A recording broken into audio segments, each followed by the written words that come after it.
गद्दार, हरामखोर, नालायक, लिंदे गटात गेलेला हा संजय गायकवाड आमदार होण्याच्या लायकीचा नाही तू. आणि कुठं उंटाच्या पप्पे घेतो रे तू. संजय राऊत साहेबांच्या आईबद्दल बोललो तू मीडिया समोर.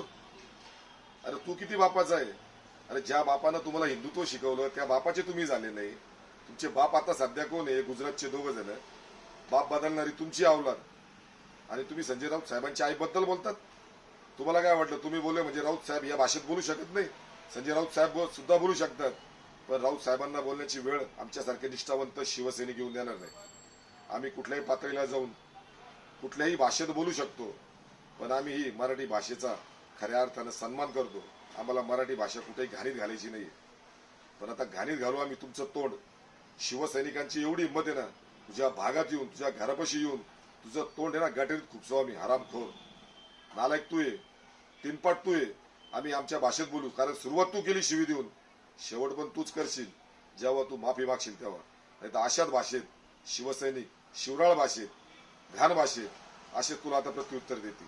जय हिंद, जय महाराष्ट्र, जय शिवसेना, जय संविधान.